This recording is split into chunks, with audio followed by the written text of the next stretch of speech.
had with the two international technology providers like ASSOCHAM in setting up the high horsepower locomotive manufacturing in Madhepura as a joint venture, and one of the finest piece of technology which is on Indian Railways hauling long and heavy haul trains right on the dedicated freight corridor and across different network of Indian Railways. The second one is the locomotive that the G is manufacturing in Manora.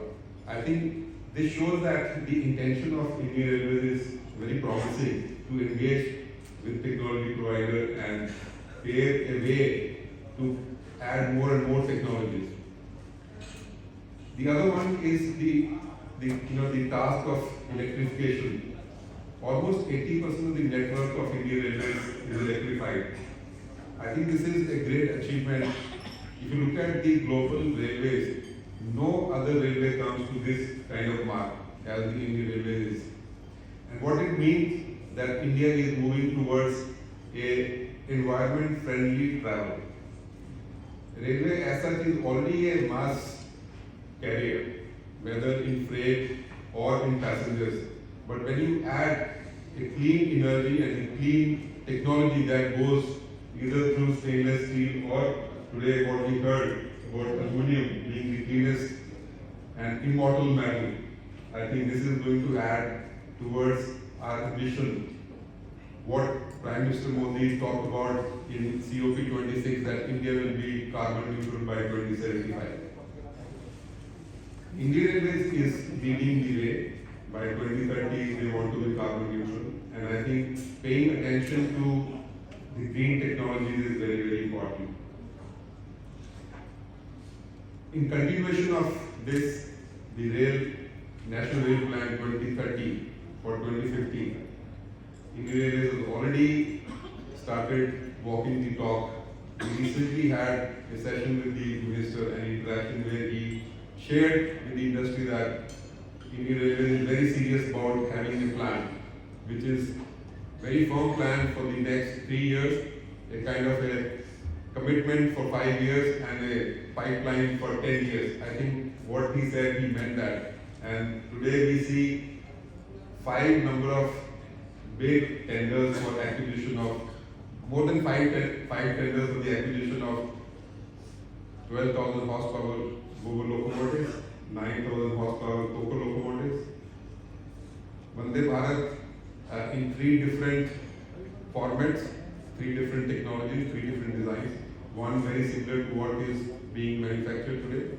The second one will be an aluminum train, completely aluminum train with distributed power. And the third one will be an aluminum train with push-pull locomotive. So with this kind of intention and the plan that Indian Railways has offered to the industry, I think now it is for industry to rise and work together with Indian Railways, because in this plan there is also a sharing of the Indian Railways facilities. So the bidder or the successful company is not required to set up a new factory, but to augment, to modernize the Indian Railway factory. I think this is a great partnership example. So we are all very eager to see the success of this. Even if one of them becomes successful, I think that will be a great achievement to then motivate others to follow this kind of example. What is also important is that when we have different modes of travel, the Indian Railways having trains in the metro cities, they have a regional network, the main line EMUs, the cross-country network. We also see a network of metros and the regional transport, which is crisscrossing at different points in the Indian Railways. And to complete the whole matrix, we will soon see the Mumbai to Ahmedabad very high-speed bullet train. I think that will complete the gambit of technologies that India would like to have and aspire for by, let's say, 2025, if not early. And as a continuation of this, by 2047, I think we should aim that India should have at least more than 10 such high-speed travel trains. And in terms of freight, the two big freight corridors on the eastern side from Ludhiana to Dankuni and from Dadri to Mumbai, they are already being commissioned to a great extent, and the remaining portion will very soon be commissioned within a year or two. But what we should aim by 2047 is that at least the golden quadrilateral should be all covered with a new set of dedicated freight corridors. And I'm sure my colleague will have a great contribution towards that together with the rest of the industry. Innovation is very important, as we all heard. And it's of areas of railways, be it rolling stock, be it signaling.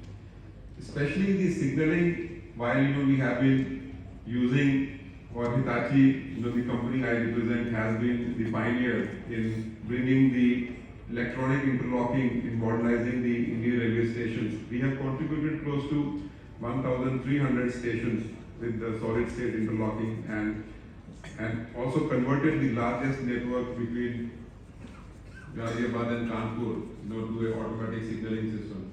But I think a lot has to be done on the signaling. The innovative level of technology in the signaling and air control will contribute greatly in adding to the speed of the trains, adding to the capacity of the network, and making the travel very, very comfortable. Use a lot of losses in the system, improve efficiencies. So digital will play a very big role, and we should all imbibe these digital technologies, be it in creating a seamless travel, be it in the operation and maintenance. A lot can be done on that. I think a focus has to be there in not only the acquisition of a good technologies, but also the asset management predictive. I think we will be set for 2047 to become the real pride of the nation. Indian Railways will really lead in the global network. And when we have a complete ecosystem, I think we will also be ready to then start exporting from India to the global. That is an aspiration that all companies like Hitachi, have, that why can't we use India as a base for our global market. So with that, I want to wish all the guests to the discussion, to the conference, and to see some very fruitful outcomes of this. I'll invite Mr. Vaishnaw, co-chairman of the National Council on Railways ASSOCHAM, and he's also the CMD of Airport International Limited. Ladies and gentlemen, please welcome him. Dignitaries on the dais, my colleagues and delegates to the conference from the industry. Good morning to all of you. I think the chief guest has set the tone for the discussion and the theme for the discussions in the conference. I would like to stick to the industry to which I belong, which is the construction industry. And what I would like to say is that the Indian Railways is witnessing now a pace of growth never seen in the history of the railways. The action that is on the ground and the pace at which it is being done is unprecedented. So, the topic of the conference is extremely important in view of the government initiative to create a future ready. So the government wants to create a future ready Indian Railways by 2030, and it is moving towards that at a very, very fast pace. There has been, I think, talk about the manufacture of semi-high speed trains. Together with that, there is an emphasis on the upgradation of the existing tracks to semi-high speed, which is the golden quadrilateral. There has been multi-tracking being done for all the congested routes, all the high density routes. There is going to be Gati Shakti cargo terminals. I think the railways has set up a Gati Shakti special in the unit in the railway board, and backed up by units in the field to go in for an integrated and a holistic approach towards infrastructure creation. going to be 100% electrification next 1 year or two. The station development, I would say, has moved from station redevelopment or development to actually transformation of the stations to modern mega rail policy. So it will be huge, bigger than the airport infrastructure that we will be creating at all these stations, and that brings huge opportunity to all of us. Now, I think to achieve this vision of the railways, what is, it is possible only if we are going to adopt futuristic technologies in both construction, manufacturing, operations and maintenance. So we have, in the Indian Railways, we have adopted new track construction technologies in the dedicated freight corridor. We have adopted new track construction, new technologies in the construction of tunnels in Jammu and Kashmir, which is the NATM. We have adopted construction of new technologies in the metros through TVMs. And now we are adopting new technologies in the high-speed railways, where we are going to build, full span. We are going to manufacture and launch full spans to create a full long elevated, 500 kilometer almost elevated tracks on which the high-speed trains will run. And we are creating tracks to run the trains that will come. That is also a new technology which will require the lot of plant and machinery to be imported from India, but there are a lot of opportunity in that to manufacture in India. Most of the plant and machinery and the components that are going to be used in the high-speed railway. There are many which can be manufactured in India. To meet this kind of pace of construction, I think what we need to do is build a lot of capacity. I think when we go for such progress in the industry, we need to have much bigger capacity than what we have. We saw that in electrification program, when the railway started going at a very fast pace. We found there were deficiencies in the supporting infrastructure for manufacturing the components in the operations and management. And that is for like detection, track detection, defect detection, the wagon detection, and then taking action based on that. So a lot of IoT and smart technologies are going to come up. Innovation and R&D, I think my colleagues from the dais have already spoken about it. There is going to be a lot of innovation, and there is going to be scope for a lot of R&D to support the new technologies that are going to be adopted. And so I think the challenge before the industry, I think the plan is in place from the railways to do the innovation, to do the R&D, and to meet the requirement of the railways. I think the next few years we'll see the development of railways which we have never seen. Thank you very much. Thank you. Good morning to everybody. It's indeed a pleasure. I formally thank Shri Sharma for having graced us as chief guest and having set the tone for today's interaction. I thank Mr. Vivek Loya, Chairman of the National Council of Railways, ASSOCHAM, and Managing Director of the Railways.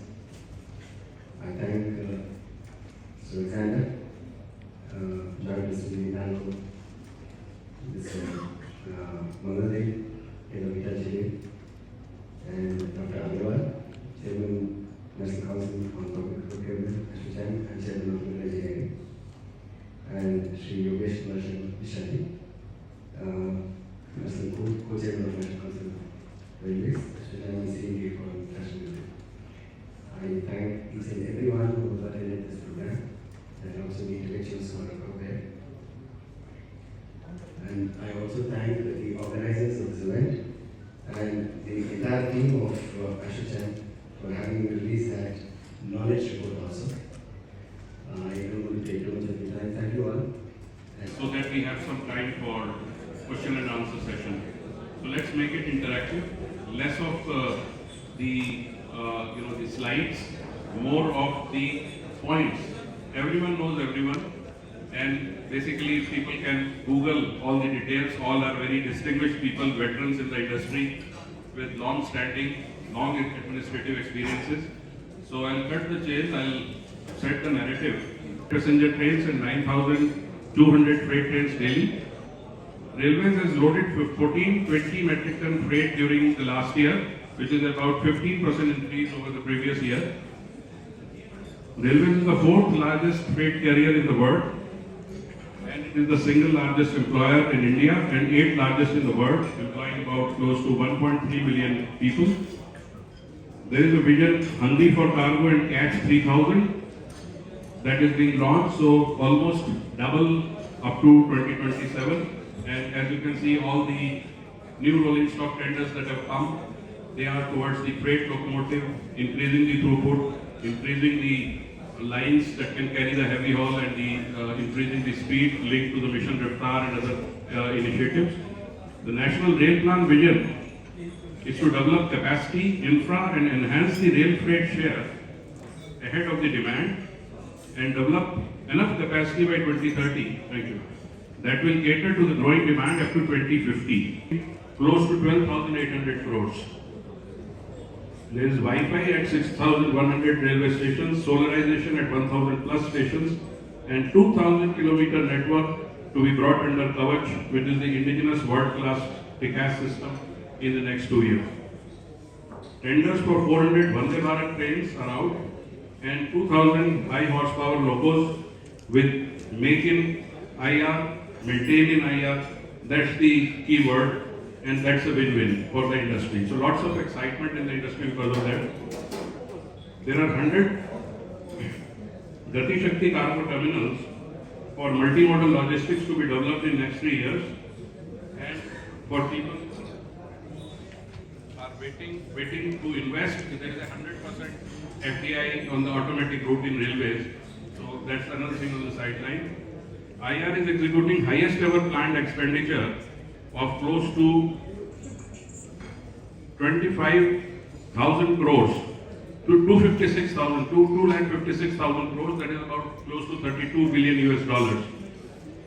IR saw the highest ever electric loco production and induction of close to about 1,200 locos last year.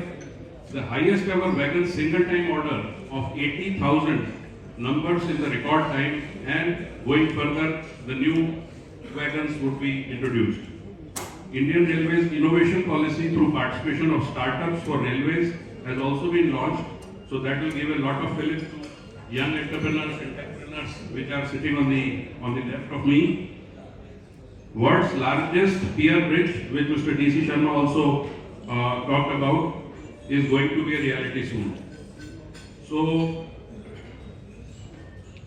I would like to throw the subjects to the audience, to my panelists, esteemed panelists, and the topic of this panel is policy perspective and challenges of transformative technologies in modernization of railway operations. So the narrative is already there with you in the agenda, but few points I would like the audience and the panelists to ponder. What would be the appropriate technologies that will be required by the Indian Railways? What is the experience of technology transfer from international sources, both for the private sector and the public sector? What are the initiatives to grow the freight traffic and the role of modern high horsepower locos and wagons in it? What is the high-speed train set role going to be for enhancing the passenger experience? What would be the role of digitization, automation, and IIoT in terms of smart rolling stock, smart infrastructure, train control and digital signaling, etc.? So what would be the challenges, opportunities, and the way forward?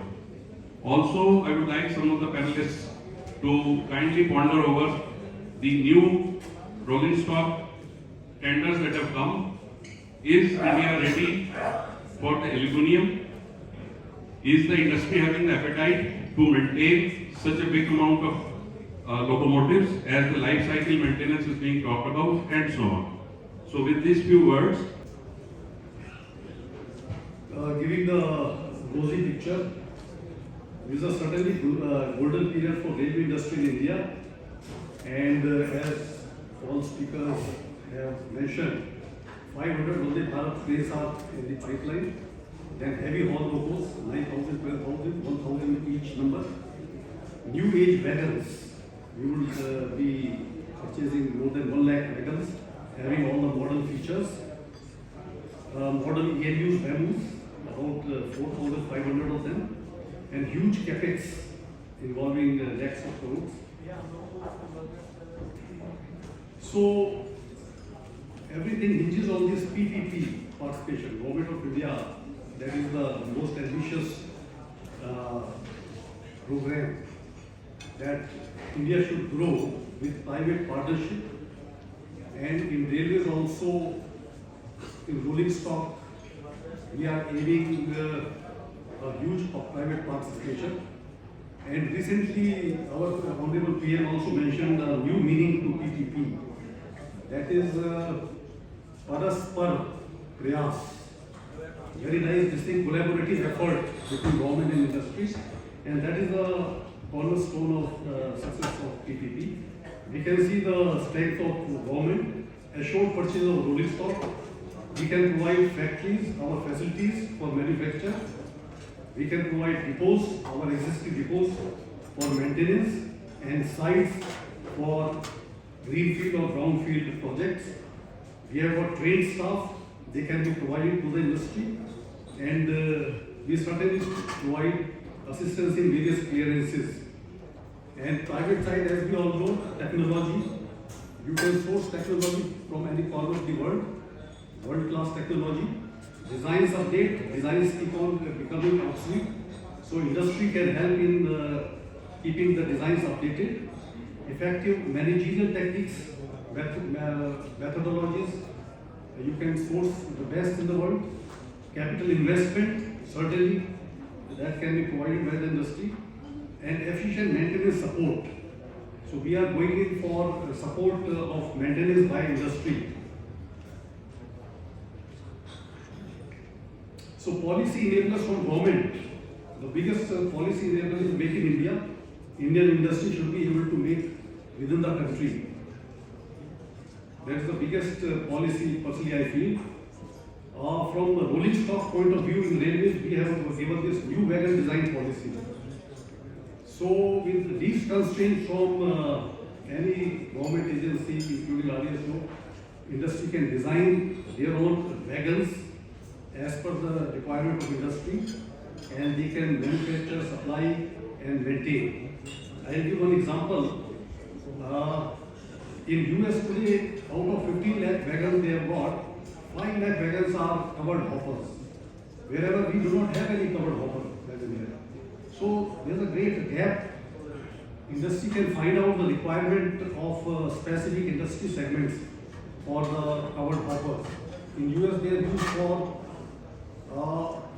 food grains, fertilizer, cement, chemical, plastic, pellets, and various other very specific requirements.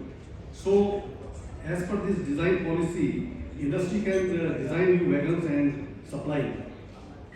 But now our tenders for rolling stock are purchase and maintenance agreement based. That means we purchase from you and you maintain for their lifelong cycle. Similarly, manufacture and maintenance agreement. Industry can manufacture in railways own plants and they can be maintained in our depots. So here the thing is risk sharing. If you see our tenders today, a lot of risk sharing is taking place. That it should not be one-sided, we should also share the risk. We are giving advance payments, incentives are being given. If the weight of the rolling stock that is manufactured finally is less than the estimated weight, incentives are there. If you supply before time, incentives are there. And even fees are to be paid if there are delayed payments. So all these things are there. Risk sharing in various forms you will find. So idea is to give a level playing field, and these are the various policy enablers in rolling stock at least. And similarly, we have got in the railway infrastructure, track, signaling, and all other fields of railways. So now, when we are buying a huge quantity of rolling stock, certainly we would like to have modern rolling stocks, where the locos, coaches, train sets, wagons. So certainly we would like to have world-class rolling stock. And we are trying to have the specifications, open specifications, not much details, so that we can have the best. We are providing international standards, mentioning international standards, whether for safety, for fire safety, for various comfort, convenience, raw materials, inspection, testing, various international standards are mentioned, and less of specific details of rolling stock or the components or the sub-assemblies going inside.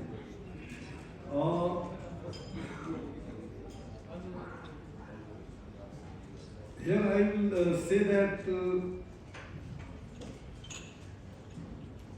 the cost of the rolling stock, how we are going for world-class rolling stocks despite heavy cost. I'll give one example. ICF coach, it costs about 1 crore today.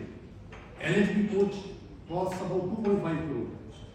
Whereas world-class Vande Bharat coach will cost about 8 crore rupees each coach. Then how we are justifying? First is life cycle costing. We are going for life cycle costing, and that gives the life cycle cost much better than one-time cost. The maintenance costs are lower. The availability, reliability of the rolling stock is available. We can have more revenue. Its revenue capacity is more. And then if we see the cost of the rolling stock in each trip cost of the train, it is less than 10%.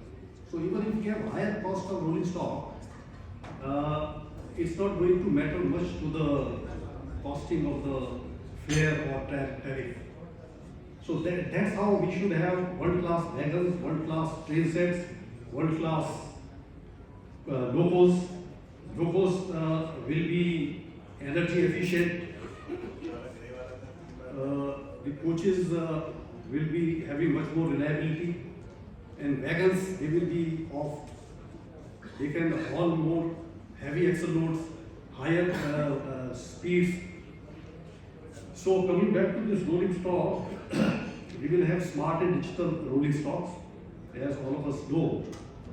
All the sensors, smart sensors, taking all the information, analyzing and displaying to the driver, to the section controller, to the workshop for better maintenance, better operations, better availability, reliability, safety.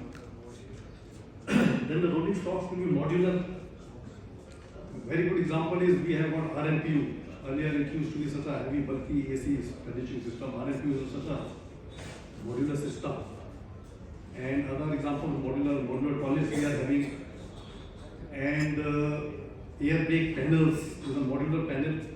And the ultimate of this modularity will be that my AC coach, if tomorrow I am able to convert AC3 into AC1 or into AC chair car, that will be a good modularity. So we are going into that direction.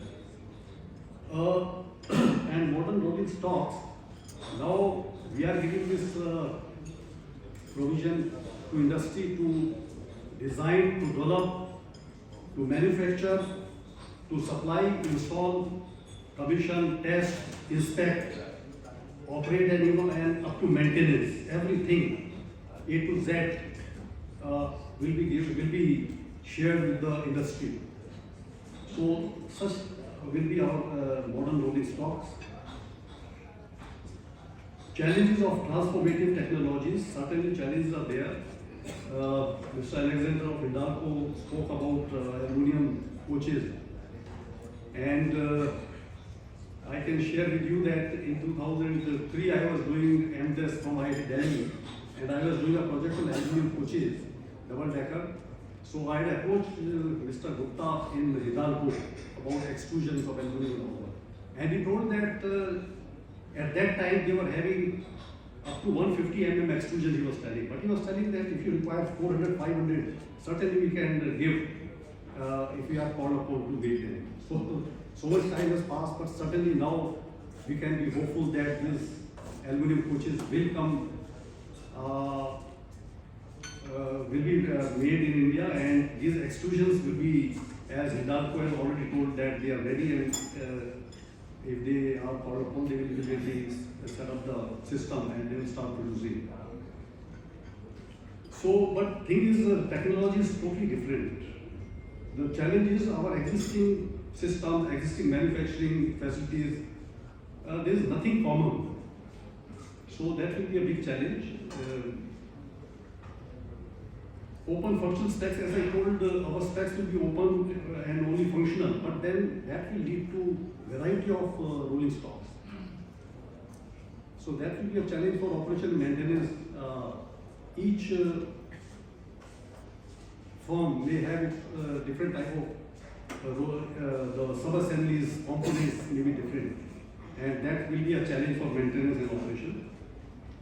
Electronics, instrumentation, software coming in every part of the coach or rolling stock, locos. Their reliability has to be very good. Otherwise, unlike manual mode, any small problem and you are stuck up. So the reliability has to be very good. Even our seats are having electronics, our plug doors are having bio vacuum toilets. Well, there is nothing in future that will not have electronics and even software. So the reliability, that is a challenge for the industry. The reliability should be very good. We have got the transition period is very painful to any transportation industry, including railways. And we will be having ICF coaches running alongside LHB coaches and Vande train sets. This transition period, if it is not very long, it can be challenging. Even for operation and even for industry, for supply chain and supplying of various spares. And differential speed, certainly we are having dedicated freight corridor and high-speed train routes. But then mainline will be having trains, semi-high-speed trains at 200 kph and wagons running at 100 kph. So this differential speed will be a little challenging. Supply chain constraint, as I told, already we have started feeling supply of bogie frames. All rolling stocks require bogies. So there will be competition and there will be constraint. Rubber bonded items, quality issue for rubber bonded items. They are very important for safety and for comfort. Forged components, industry has to rise and to the occasion and supply all the forgings. Logistics will be a challenge. We will have plants in one corner of the country, but whereas our factories, our workshops are all over, our depots are all over the country. Key insights into what the railways plan to do, and also very fairly telling the challenges that lie and the transition period that's going to be a bit painful. But I think the industry along with the railways, I can assure you, we are all gearing up and in the process of taking up that challenge. So together we will achieve this. With this, good afternoon and namaskar.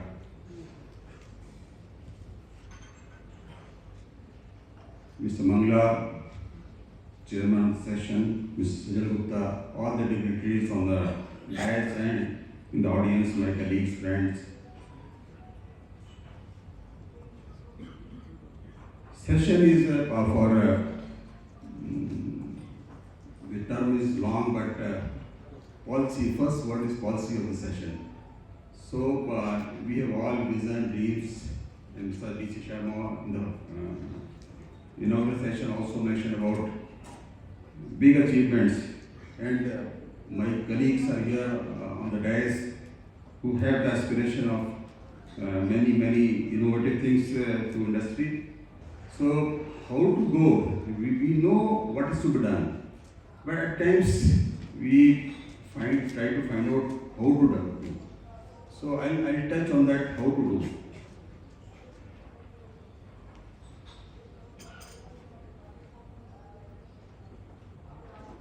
So this I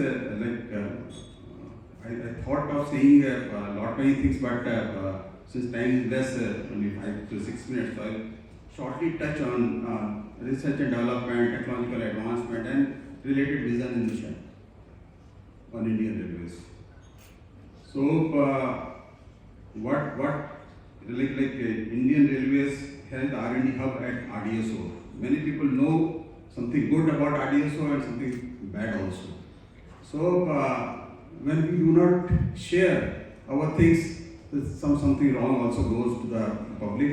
So I'm trying to, because I have worked in RDSO also and railway board for 6 years each, and of course in the field for various type of assignments. So I'll say the R&D organization of RDSO, of Indian Railways RDSO, is doing all good things and is well supported with similar innovative approach by its modern and quite advanced production units and workshops for Indian Railways. So whatever R&D is done is not only in RDSO but a full team for Indian Railways. And with world-class facilities and labs, RDSO are the big contributor to in-house and ongoing technological advancement and standardization. It is important is standardization also on Indian Railways, because such a huge system, so standardization is most important for safe, secure and comfortable train operation. So we have how things can be done, because we in railways, like railway officer or railway colleague, we know this is my requirement, but how to convert that into reality? We have the thinking, but the mathematics or arithmetic which we did in our earlier years, so now we have forgotten how to convert that into algorithm and then software, etc. So we need the academia, research institutions, and finally whatever innovative things they are developed in-house, they are converted to some product and industry. Ultimately, production is to be done by our colleagues in the industry. So, if the consortium approach of all these partners, like railway, then academia, then DST, like science and technology, all CSIR labs are there, and the industries. So, with this approach, so what Indian Railways had already done is they established rail technology cell at IIT Kanpur on geotechnical engineering, flat tire, etc. Then professorial chair at IIT Roorkee, rail wheel interaction, bridge engineering. Then in 2003, when Sir Atal Bihari Vajpayee was Prime Minister on 15th August, he announced, and that technology mission for railway safety was introduced, and it was the consortium of ministries of railways, HRD, Department of Science and Technology, the industry, and some very good technologies were developed in-house in India, and the cost of which world over was very huge. So like this biotoilet is one of the items which was outcome of this TMRS that time. Then we have a Railway Design Center at NIT Ahmedabad. Then in 2015, a technology mission for Indian Railways was established. Then Malviya chair for new materials development. Then Kalpana Chawla chair at Chandigarh on geospatial technology. So these are the things which are available, and fund is also available. So when we conceive something, we want to convert it to reality. So these are very various models available. At least what I understand that people at times do not know these are the things available. And if we can make use of, railway has already done these things, but utilization, I'm sorry to say that utilization is still there's a big gap. So we can, I request all the industry partners that you can sit together and then make use of these things also, and convert your thought process to some new things, new technology in which the source code etc. will be with us in India, and then it will be great boon to our nation. Similarly, advisory group of experts was also set up upgradation of technology and leveraging Make in India in the railways under the chairmanship of Dr. V.K. Saraswat, member Niti Aayog. And outcome was Shri, the Special Railway Establishment for Strategic Technology and Holistic Advancement. Mr. Anup Gautam is here. He did a lot of work on that. And many centers of excellence were established in India. So there are n number of things which are available. We should make use of these things. And the policy part is this on the theme of this session. So what I'll say at the end, like when in the budget speech of Honorable Minister of Railways said, the consortium of Ministry of Railways, Ministry of HRD, Ministry of Science and Technology and Industries on an investment sharing model. So everybody invests. So railway invests only 30 rupees. So out of 100, 30 is done by railways and remaining thing by industry and HRD and DST. And for 30 rupees you get 100 rupees worth of technology, and industry gets all the innovative things with IPR, royalty, everything in India. So these are the special purpose vehicles which can be utilized, like projects are conceived by railways which are of immediate future needs of nation. Best available expertise in the country from academia, IITs, ICI, NITs and other institutions are used for a specific railway requirement. Expertise available with CSIR labs, because the mandate with the CSIR or DST is develop all the science and technology things on Indian platform. Initiative helps academic research institutions also for reorienting research towards national objective, and they get introduced to newer knowledge application streams. They have the R&D or their thesis etc. on the real thing, and if some student gets he sees that product of his research really being used in field, so a different type of satisfaction is there.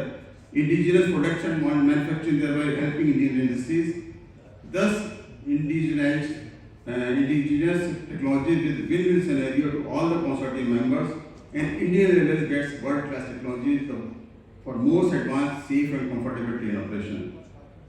This technology mission will provide forceful impetus to India's growth engine on the Make in India vision track of Honorable Prime Minister also. So these are the I would say outcome of these things. So my submission and request that whatever things are available, whatever models are there, they should be understood, they can be utilized, and the enormous opportunity. So this is from my side, and I'll be happy to answer. Thanks to Mr. Mangla. He has shown us, the kind of policy initiative Railways already ushered. I'll focus on wagons. We manufacture railway wagons. Design and engineering is our forte, and railways are looking to up rail modal share in a big way. In fact, they have set up a target of 3 billion tons of traffic loading by 2027 in the next 5 years. And there is a lot of emphasis on loading. And what is the moat? They are trying to bring in new wagon designs.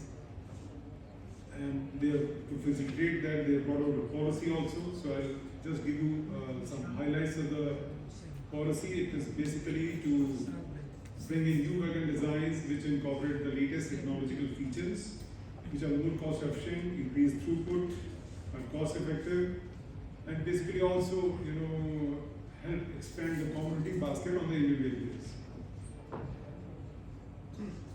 From the industry perspective, how to make this new wagon design actionable? This is the point. Mr. Mangla has just told us in his brief address that in North America, there's so many, large proportion is covered Hon'ble wagons. So while railways are talking, they've already brought out this policy.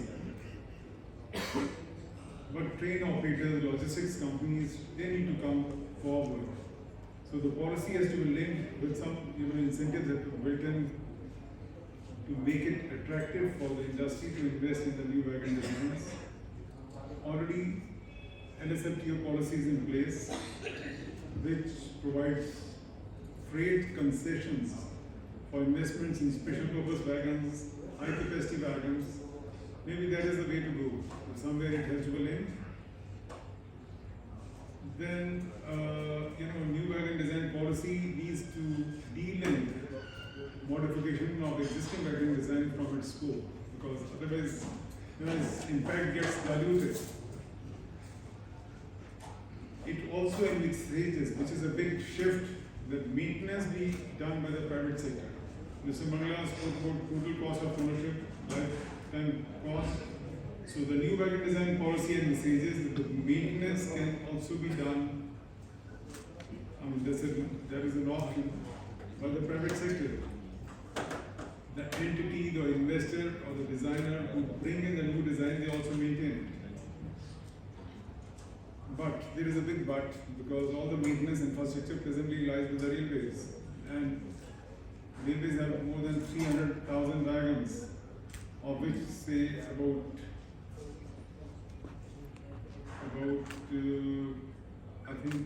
30 to 40,000 will be privately owned, or maybe more. It is important that maintenance be entrusted to private sector in a small way to begin with, so that at least some specialization does get built up along the way. Then this is of course a big thing, that when so many changes are taking place, when private sector is coming in to maintain the wagons, operate the wagons maybe next. So there could be a need for an independent railway regulator. These are some of the new designs we have been working on, and our focus has been to work closely with the Ministry of Railways and the industry to bring out new wagon designs to help improve rail modal share, increase throughput, and the revenue growth. This is one such effort, because the preference is now for SUVs, so automobile industry, the logistics industry, they will be looking for a new automobile car or automobile wagon which enables transportation of SUVs on SUVs. So this is one such wagon. The prototype is ready, with the active support of Ministry of Railways, Industry, RDSO. This enables utilization of double stack draft container profiles to the fullest, optimizes loading and unloading time, ease in operation and maintenance. So let us see some of the features here. There are no jacks. I think will be covered in this slide. The key features are greater height, which enables, transportation of SUVs on both decks. And then each wagon is about 18 meters long, is equivalent to loading of cars to a road trailer. There will be 33 wagons in a rake, and the loading and unloading time is greatly reduced, because loading and unloading are enabled on both the decks at the same time. There is a huge benefit in the operation and maintenance part. There are no A cars and B cars here. So all decks are at the same level. Standard coupler height of all the wagons. And since the middle deck is fixed, there are no lifting jacks. So no time is wasted in raising and lowering the decks. The wheel choke system is very effective. And there is a 3-leaf door, just like in conveyors, for trouble-free operation. We can leave this. This is just about our company. We are focused on design and engineering to help improve throughput, loading, and rail modal share. And this is another new wagon design, with which we have already enjoyed success in the last about 1.5 years.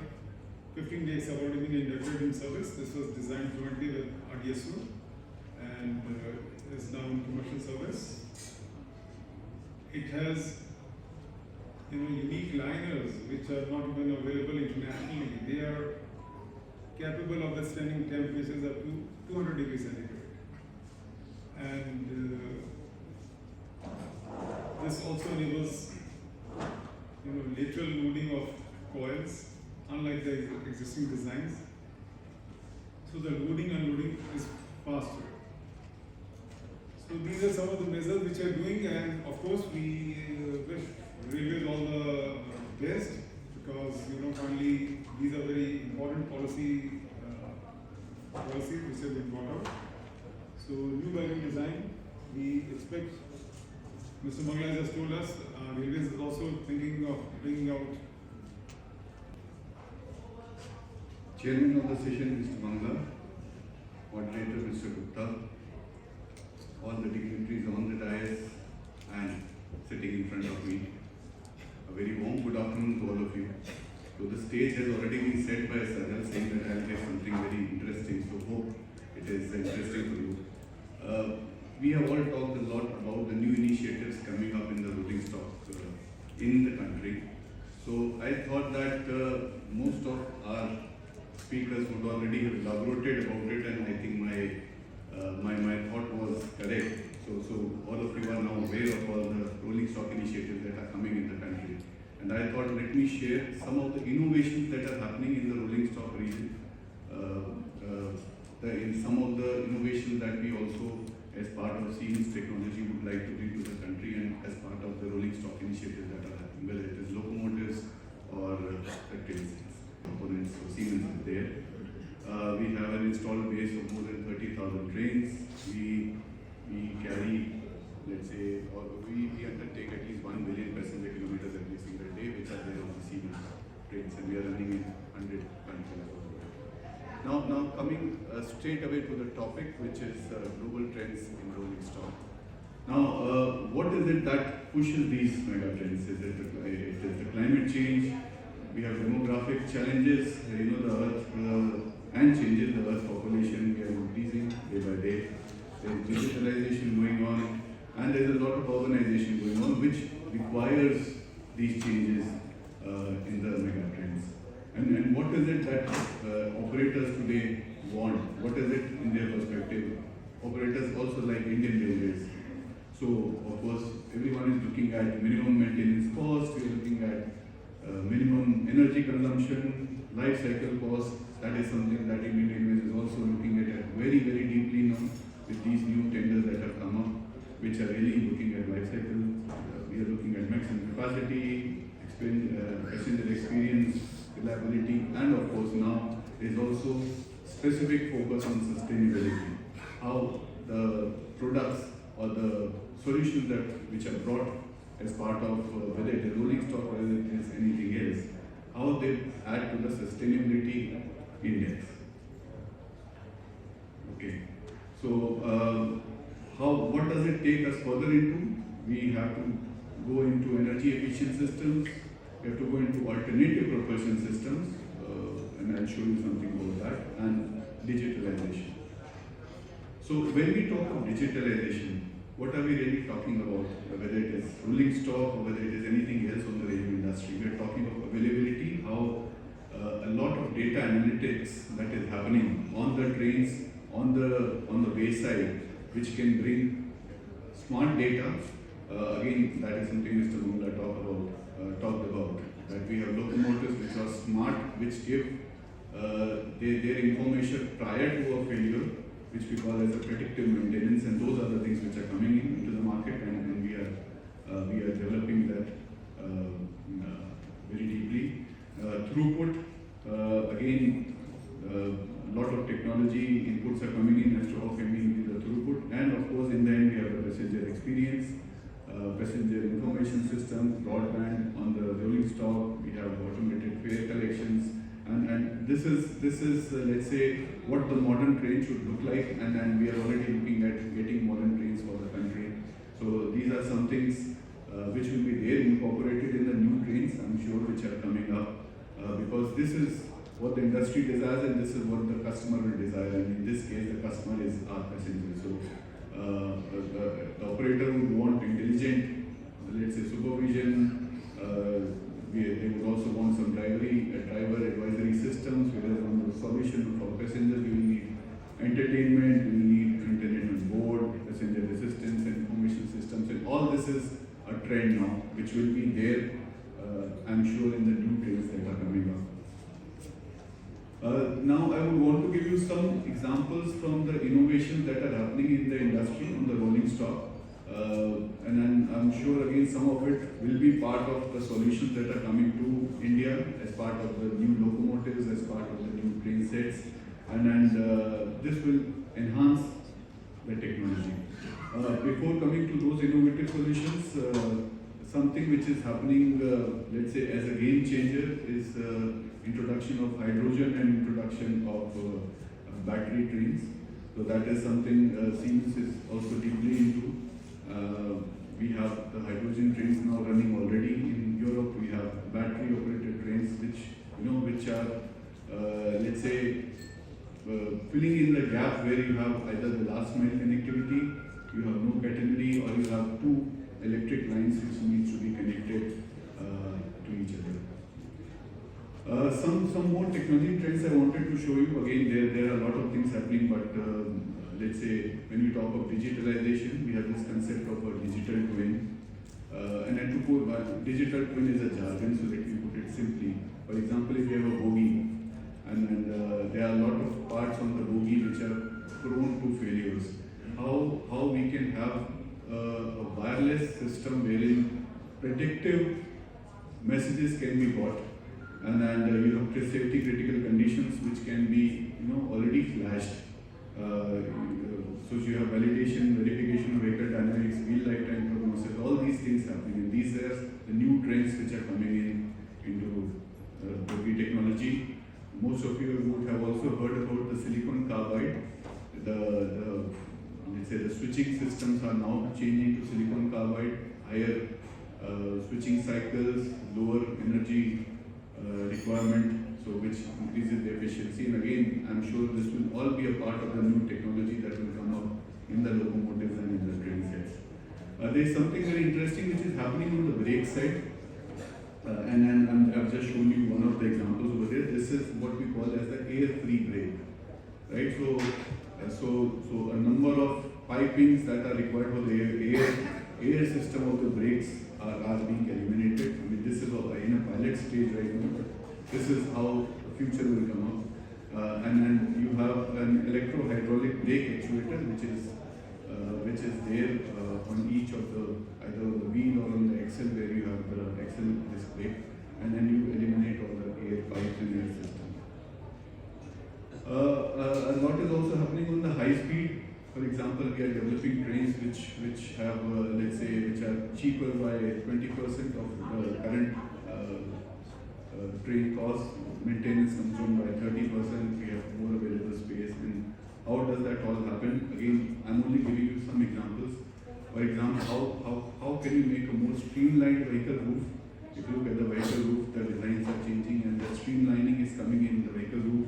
Again, in the bogie housing, you will see in the photograph there that how the whole bogie technology is making the whole design more aerodynamic, and then such small things are adding to so much of saving in the energy consumption.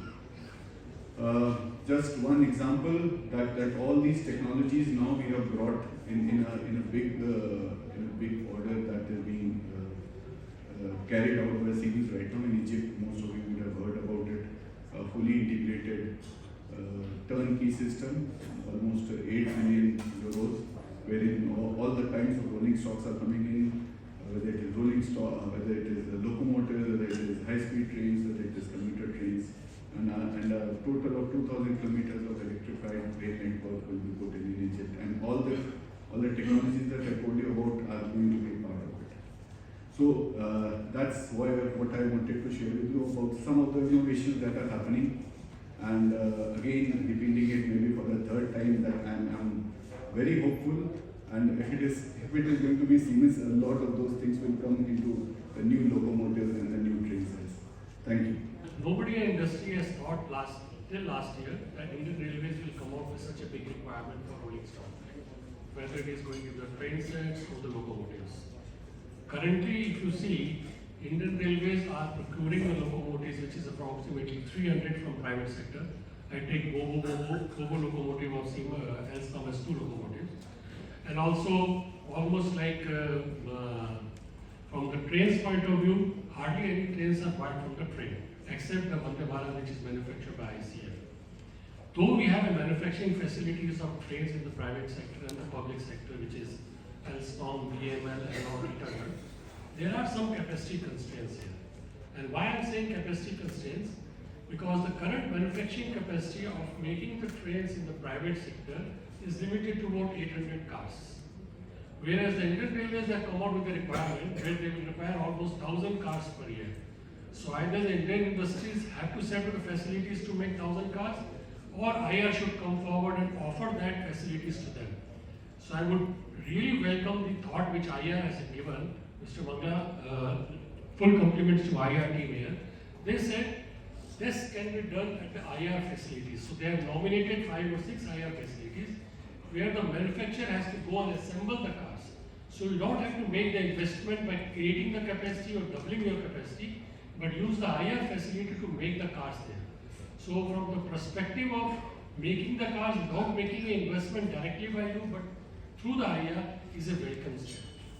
From the other suppliers' point of view, I would say that today if you are making 1,200 locomotives in railway manufacturing activities and almost like 7,000 to 8,000 coaches in ICF or RCF or MCF, these 1,000 coaches plus additional 300 locomotives which is required by IR, the industry, the suppliers have to increase their capacities.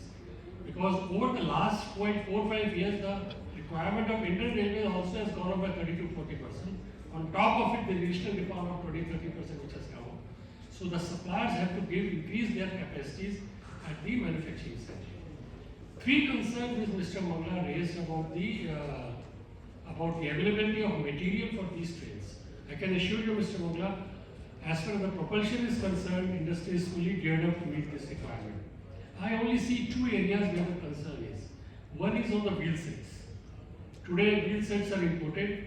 We have seen it in the Vande Bharat also, because of Russia-Ukraine war, we were not able to get the wheel set. So one is the wheel set which is required to be produced in India for such a huge demand. Second is the suspension and the air springs. So these are the 2 critical areas. If industry can come forward and establish the requirement which is given by the Indian Railways, then I can assure you that almost 90 to 95% of the procurement will be done in India. And just imagine the kind of business which IR has come out. It is worth almost like 1,25,000 crores of contract to be finalized in 6 months' time. Never heard of in Indian Railways. Procurement of 1,25,000 to be supplied in 10 years with additional 200,000 crores of tenders for the maintenance, which again is a part of it, spread over 35 years. Which means industry has additional demand of almost like 1,000 crores to 7,000 crores depending on which year of supply is to be to keep this requirement of Indian Railways. So from industry's perspective, I would say India's industry has accepted these challenges. They are ready. Capacity-wise, IR has given that hand-holding to them by saying that okay, you can do the manufacturing at our end. And third is the investment which is required, which IR is ready to do it. One interesting point which has come up in these tenders is the introduction of aluminum technology. We have been talking about aluminum technology for the last 15 years in India. In fact, aluminum technology has come all over the world for the last 30-40 years.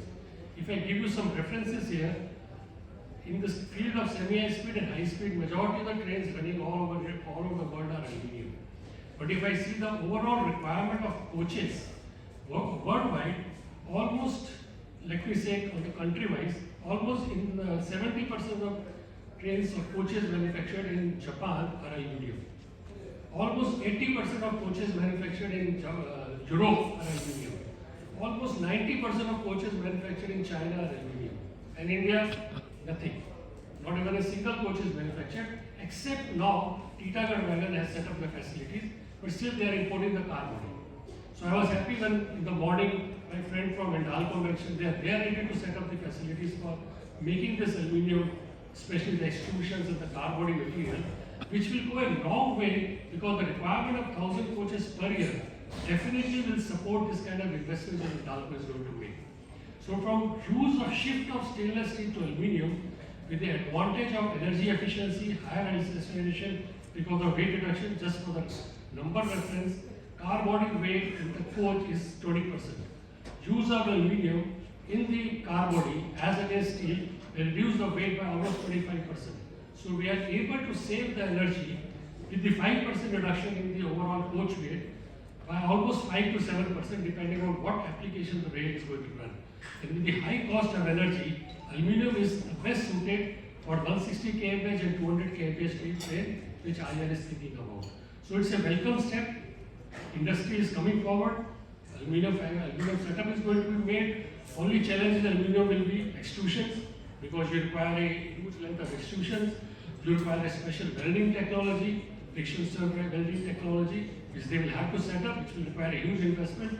But this volume IR is thinking of 1,000 coaches per year, I think will justify this kind of requirement. These are initial thoughts. I thought Sajal, I have addressed all those points to you. Thank you. Systems. I think it is very meaningful and very insightful. Thank you very much, Raj.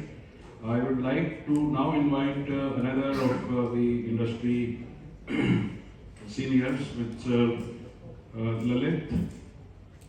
Lalit is an electrical engineer from University of Pune, and he is also a business management graduate. He has over 3 decades of rich working experience in power electronics, motors, drives, automation, and substation equipment across the industry, like railways, power, T&D, generation, and steel, cement, water and wastewater, etc., mining ports. He was in Singapore, Siemens, and also responsible for Southeast Asia. He was also in ABB, Middle East and Africa and India market. Currently, he is the Chief Marketing Officer for HiRail. So his thoughts would also be on the modernization of rolling stock.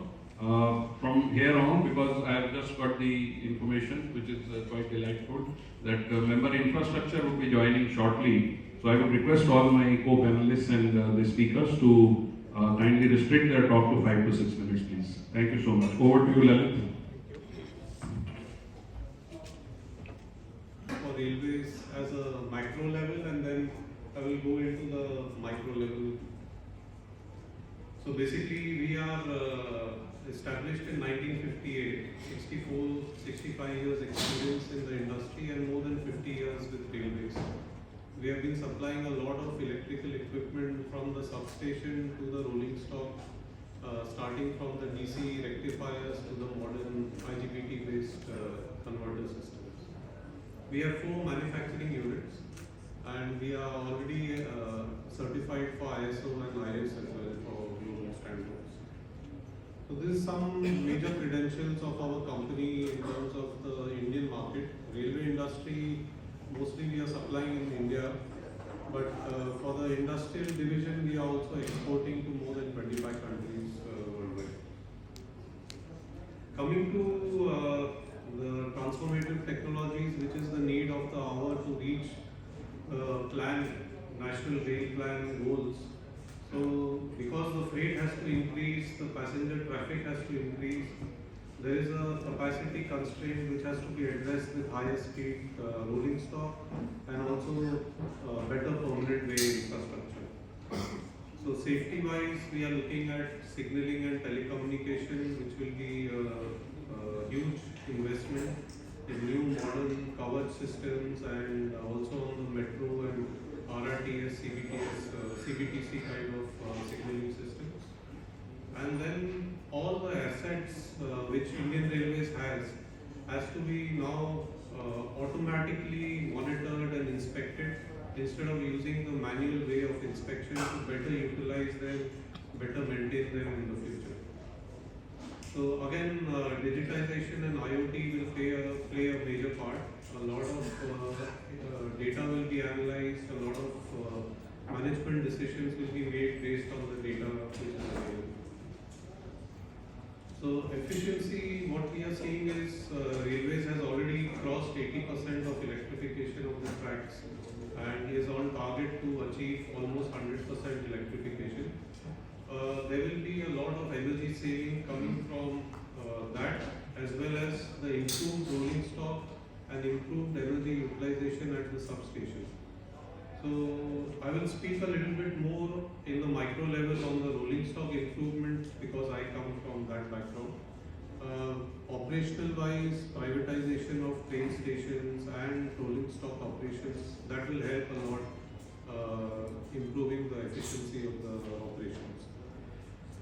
Coming to Make in India, we are looking at 50 to 70% utilization, which is now a norm in all the public procurement for Indian Railways, which is a welcome sign for all of us as Indian companies who have grown with Indian Railways as a partner. And it also helps in developing our local R&D and ecosystem for the supply chain. So like we heard, a lot of new propulsion suppliers and electronic manufacturers are growing. It helps from the railway side, also from the EV industry. This helps in developing IGBT-based systems, controllers, and even chip manufacturing level, which government is giving the PLIs for. We are looking at also the approvals and investments in India, which will give the local manufacturers like us, skin rectifiers, better ROI in the future. So I'll zoom in a bit more on the rolling stock improvements, which we feel will help the industry also and Indian Railways as well. So locomotive wise, there is like we have heard many times, 9,000 and 12,000 horsepower locomotive tenders are up, and this gives new opportunity for Indian companies to develop new solutions which will be competitive not only in India but also globally, because we expect global companies to be bidding for these projects. So it will be interesting to see the technology getting localized in India. In the past, Indian Railways was, let's say, giving the transfer of technology to the companies to develop, but now it will be a homegrown development.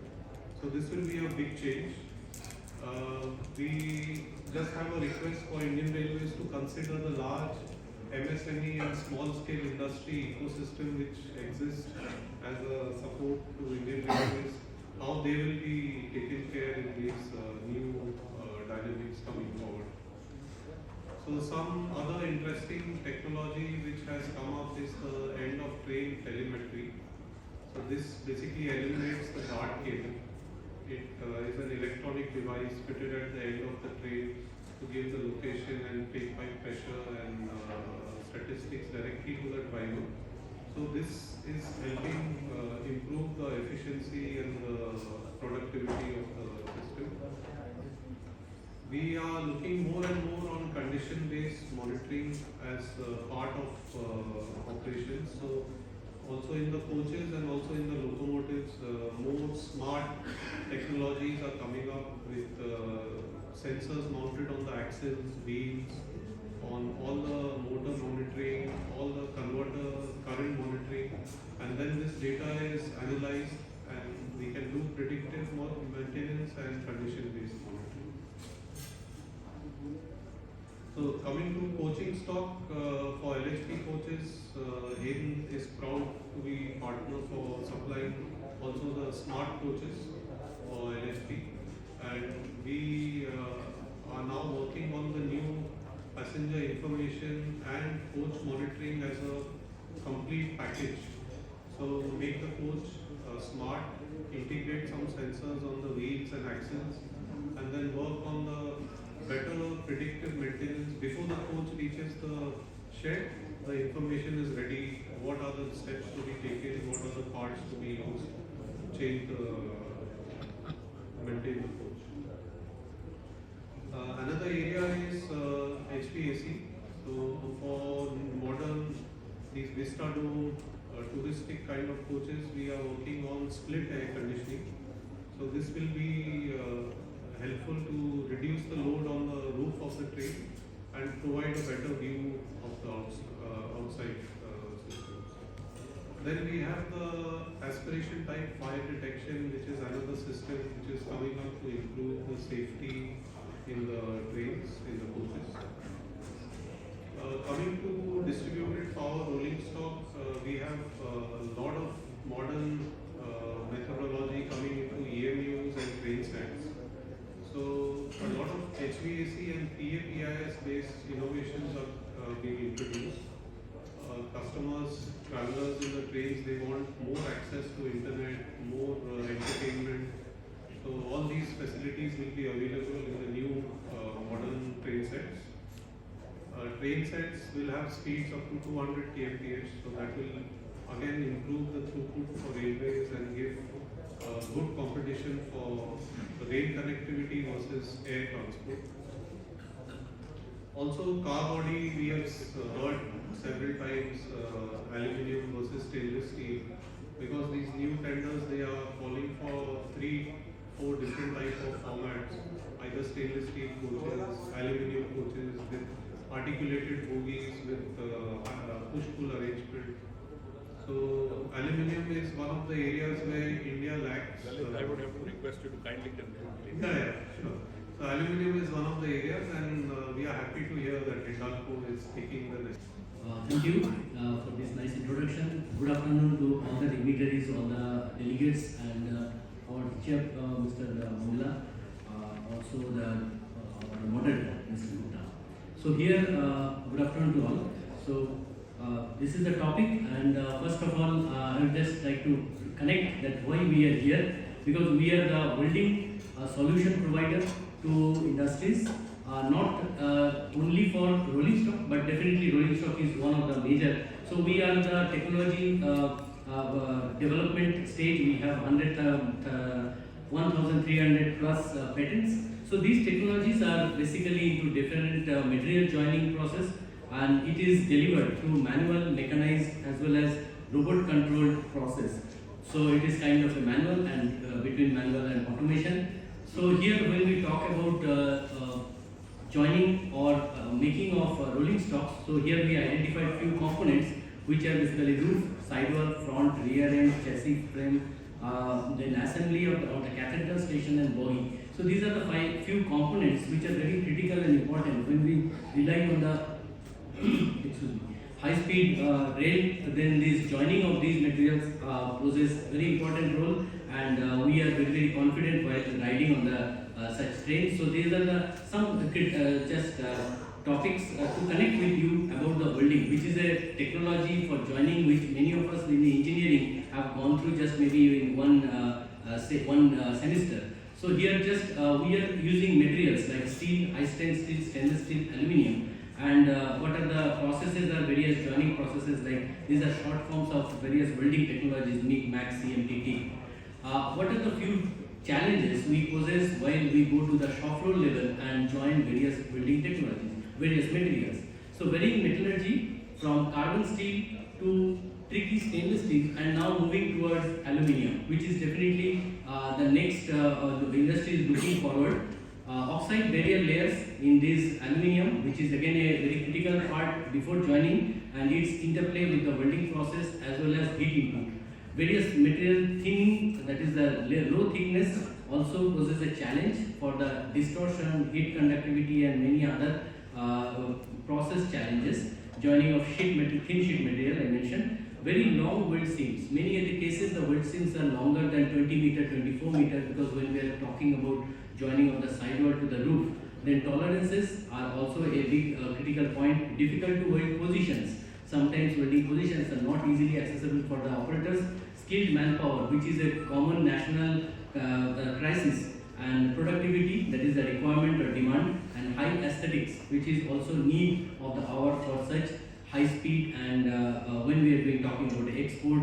So here when we talk about the futuristics, so our welding, which is a very basic technology for joining material, needs to be futuristic. So we talk about the intelligent revolution, which is kind of a artificial intelligence based welding process. So here we reduce the dependence of the welding operators skill, and we increase the intelligence of the power sources which will take care of the various processes. Like we see in the world, manufacturing setups have several hundreds equipments, whereas some new change in material again needs for a new procurement, whereas now futuristic will be basically one system which can be upgraded like a computer. When we have a new software, we just update it, we do not throw the old computer and buy a new one. So here the process will be like from various technology stages. For different material it should be upgradable. There should be hardware versions, and also there will be apps and connections, IoT, which will be giving complete data documentation of the process. So with this, I will go to the topic. Very quickly, I will touch upon the cold metal transfer, which is one of the among such technology. But because of the paucity of time, I will not go into the detailing of the process. Here, this process saves the heat input, saves the distortion and reduce the heat input, minimal spattering. So basically, it improves the quality. I will show you through this presentation. I am skipping the video because it may take some time. I will directly go to the applications.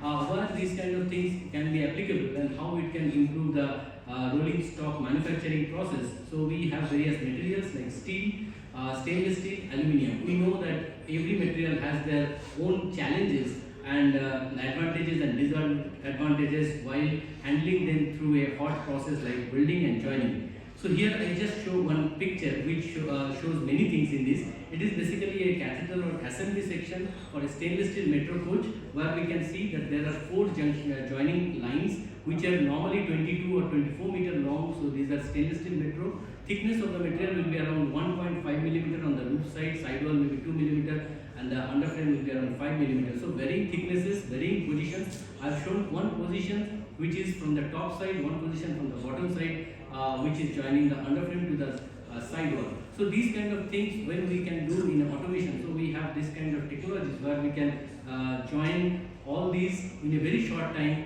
because there is a complete intelligence in the equipment as well as the automation which is programmable and sensor based. So this can reduce the defects, this can reduce the rework, and this can improve the quality, aesthetics as well as productivity. Moving on to the same thing, always need not to be a automation, because sometimes automation could prove little expensive than a manual process. So certain components, when we talk about the sub-assembly stations, some components can be joined by a manual process also, giving the similar look. This is because of the adaptation of the new advanced technologies. Similarly, underframe welding, it can also be automated. Many places we have seen that these are done manually. So with kind of a setup, maybe a little investment can make these processes possible. In the inaugural session, Mr. Alexander mentioned about the hollow extrusions, aluminium, which is the future, and Hindalco is very have a big vision for this. So we are also just want to give that confidence that we are ready with the joining, because when these extrusions will come into industry, that the joining will be the next requirement, as also mentioned by Mr. Dingler. So here we have the technologies for such automations. Just to show one such example through this video, that how these automations can improve and completely control the entire process parameters and produce a very high quality weld joints. One such welded sample is being displayed at our stall here on the left hand side. During the breaks, you can have a look and feel. So here this demonstration shows that how the intelligently and things can welding can be processed. This is on a mock-up piece, and we will show some pictures from the real.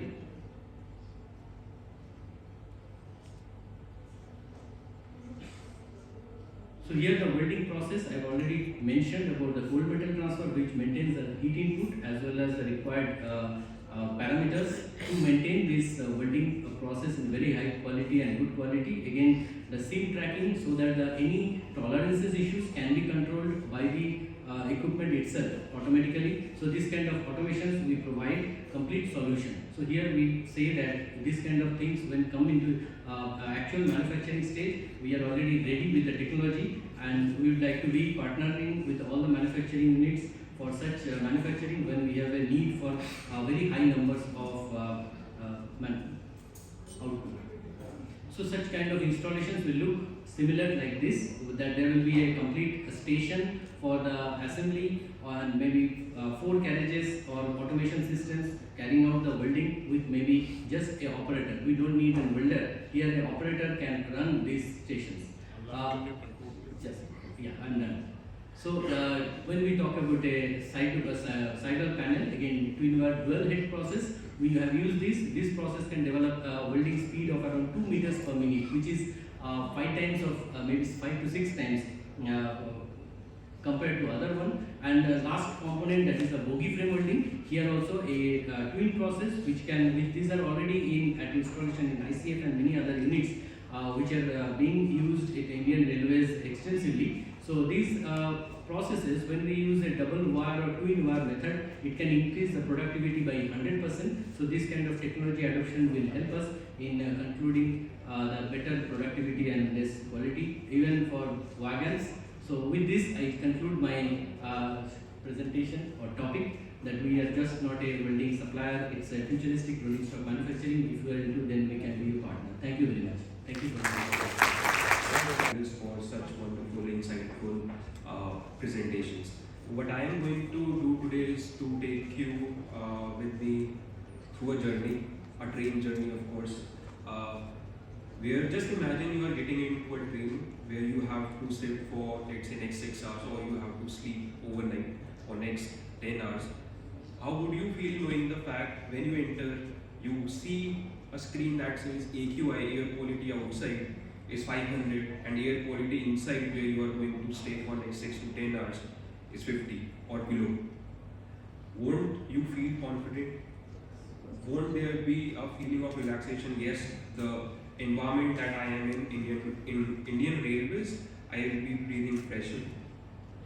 So this is kind of environment that we can create using a technology that has been developed in IIT Kanpur and IIC Bangalore. They hold the patent. We are one of the innovators in this indigenous technology. What we are doing is any filter, it becomes a breeding ground for germs because they work on a capture mechanism. So what happens, they capture germs and become breeding ground and allow growth, which can again resuscitate back into the air around you. We have developed a coating over the filters using biopolymers or plant-based coating over the filters that can destroy germs. The validations that we have, it can even destroy COVID-19 or coronavirus Delta variant, which was responsible for second wave in India. It can remove PM.1. We heard about PM10 2.5. We have gone beyond to PM.1, and it is completely biodegradable, hence environment and human friendly. Now just the end slide here, but the significance of clean air in Indian Railways. So air we intake every day is approximately 8 meter cube or 8,000 liters.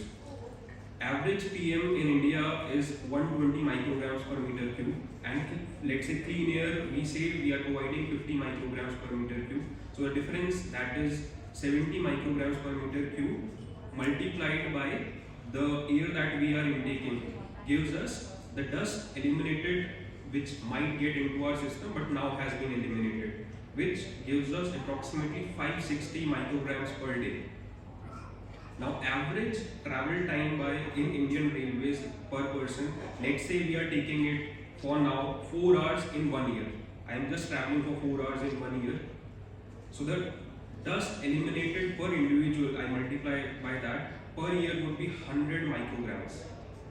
That might not seem a big number unless you multiply that with the number of passengers that are originating in Indian Railways, which is close to, on an average, 8,000 millions. I divided by 2 just to have a more realistic number. Then total, when you multiply this, the total dust eliminated per year would come out to be 400 kgs. So approximately close to the weight that we have on stage, a bit less than that. Or you can look around in these circular tables, the weight around that much weight of PM10 can be eliminated getting into the lungs of Indians. This is not all. The particle size that we are talking about is 10 micrometers. So you can just imagine, to make 1 kilogram of such particles, how many particles do we need? Any guesses? It's not million, it's not billion. it's actually quadrillion. So I had to search this.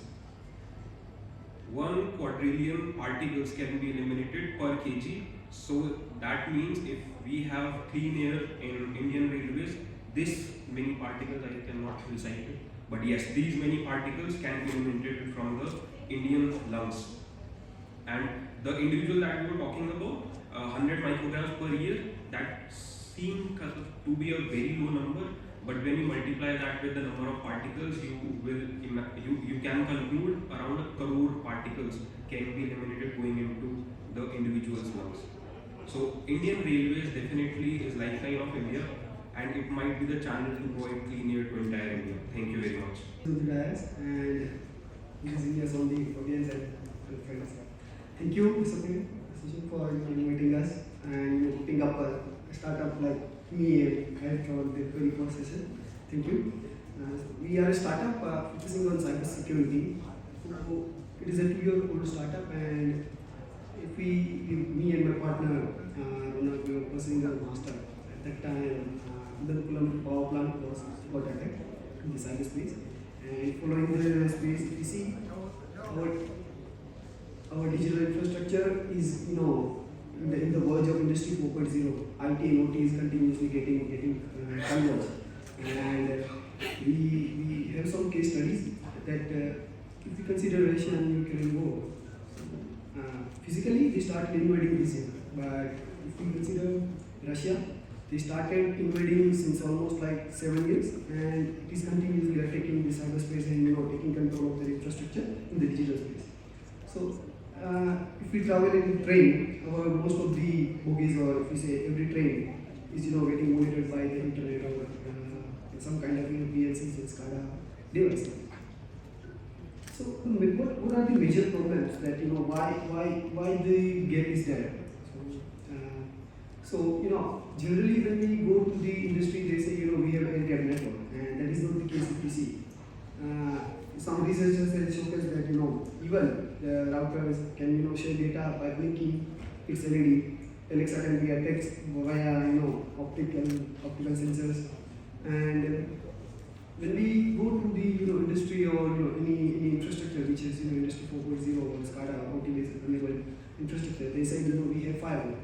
So cybersecurity is big term. If we consider cybersecurity layout, it requires 20 to different at least 20 to 40 different tools, and such kind of awareness is needed in the all of the organization, and lack of the OT security in the market. If we see Industry 4.0 started getting in the market since 2010 globally, and so security was the concern. It started in 2015-16. So it is not about India is just started research on top of OT, but the whole global is looking toward what would be the new space and how we are going to secure this space. And if we consider the terrain of India, it is quite heterogeneous because we have the biggest foundational layout of SMEs and MSMEs, and to secure that, if we consider the whole cybersecurity tool has been designed in West, and those are not very much used for this segment. And the reason is they doesn't have this space. And fundamental difference between IT and OT. So IT is more take care about information technology, what we see in our mobile screen, and operation technologies are like what we feel around us, that how our AC is controlled via internet or via digital data. So what kind of sector will get affected? Industry 4.0 is more talking about how we are going to connect those devices into internet. So these are the sector which is going to get affected by Industry 4.0. And it is not just infrastructure, it is critical infrastructure. And now is the time we have to start thinking about the security of it. So the needed handholding, as Sir said, handholding is must. So where is needed? So every ministry or every critical infrastructure ministry has have to start thinking about how they are going to secure their space. So railway is one of them. So Honorable Minister Sir came to our university, National College of Science University, and they allotted this project to our university. We are working into it. So same thing, everybody has to start doing it. So bridging gap in standard development. Yes, just like. So bridging gap in standard development. So as I said, it is necessary, because even ISO is saying that 27001 standard is for information security. It is not efficient or sufficient, I would say, for securing this OT security. And this is our team, and these are some press and recognition. Would be a land to watch. We, even an ordinary person, when it comes into the common life, the digital payment is very much in. We have so many systems of Paytm, the Google Pays and RuPay and so many. So I think the forensics and the cyber security has to keep in mind that the common man doesn't get affected and conned off. So may your tribe grow. I can only wish you that. Very important topic. And with this now, we have the final representative of the Resurgent India, which is also our knowledge partners. The report was released, Mr. Nitin Jain. So can you be please brief, Nitin? Thank you. Don't carry any presentation, but that should save some time. Right. So I'm not really a technical expert here. So our universities have kind of given the gifts and technology that we need. I basically come from the investment banking segment. So we are working with few clients who are working towards infrastructure development, particularly in railway segment in India. And we are seeing a lot of interest from foreign players to set up joint ventures, to invest in Indian companies, maybe startup or even established organization, to partner with them in India and grow with them for ultimately success for Indian railways in India and ultimately beneficiaries of the passengers. So I would say, as per my experience, time is really, at a nascent stage at the moment, but there are great possibilities. If the industry players and startups who are coming with new ideas and technologies, they can all come together, set up an ecosystem so that the progress of the overall industry and different segments can be accelerated, and ultimately India will be a leading player in railways in the near future. Thank you. Thank you very much. Just kindly conclude and give us a wrap-up address. Thank you, Mr. Sadal. Mr. Sadal has already summarized in between, and nicely he has handled the monitor the whole thing. He had a very diverse panel of speakers and covering a variety of areas. And I can only share with you a small insight that how this sudden surge in rolling stock requirement came in the last few months or 1 year maximum. So all of us know that as per our plans, we have got national rail plan, and then Ministry of Transport has its own national transport plan and all that. If we take all these plans and if we take GDP growing at 8, so transport sector grows at 10. So you can add the figures, and if we really grow at this stage, at this rate, and if railway has this ambitious plan of capturing back the share, market share in freight. Earlier it used to be 60, 80, 60, then 40, today it is 28. And economically and environmentally, it is the most rightful transportation sector, railways. So if we want to have that share back, and if we add the numbers, these numbers add up to huge requirement of rolling stock. Initially, capital was certainly a drawback, constraint, and nobody could think that we can really have this much of rolling stock, this much quantity. But certainly, our PM has been very supportive to railways, and in his speeches he has mentioned so many times that railway should be the engine of economic growth of the country. So the government has rightfully planned that investment should be through railways, and if railways grows, infrastructure, industry and all related industries, they will grow, and manufacturing, MSME, everybody will grow. So with that, once the funds are available, we could make the plans realistically, and suddenly we find the numbers are huge, and that is the challenge for all of us to quickly come to that number. I will request Siemens we had a nice presentation of Siemens that why the induction of train set from your side is so slow. You are a world leader and already you supply all types of rolling stocks, variety of rolling stocks. But for this last tender, we have Siemens will be supplying with 9 numbers of train set. The rate of induction is very, very slow, 24 to 25. At that rate, how can we induct 500 train sets? So I'll just give you an example that these are the challenges to the industry. And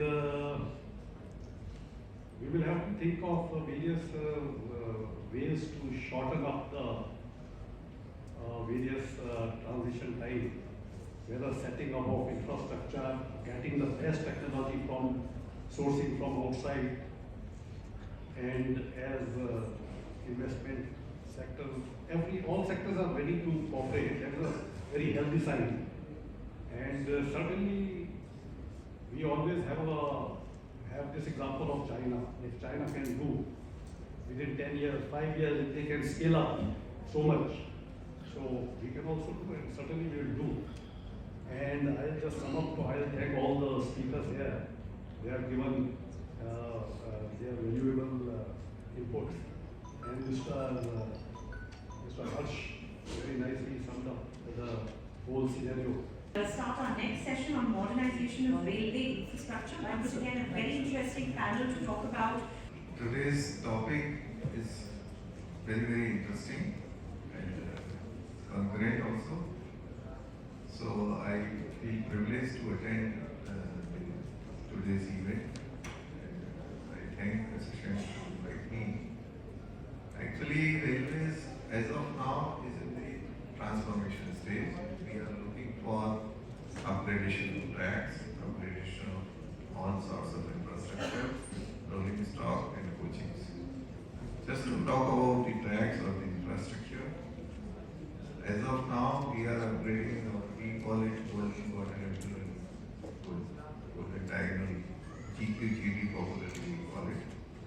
So we are upgrading the tracks at 160 kmph right now, and we are almost to 60 to 70% of the work has been done, and further the ongoing process is to upgrade it to 220 kmph design speed, and so that we can run the trains at 200 kmph in GQGD routes. And similarly on all other routes, earlier the classification was of different types of tracks which were having different speeds.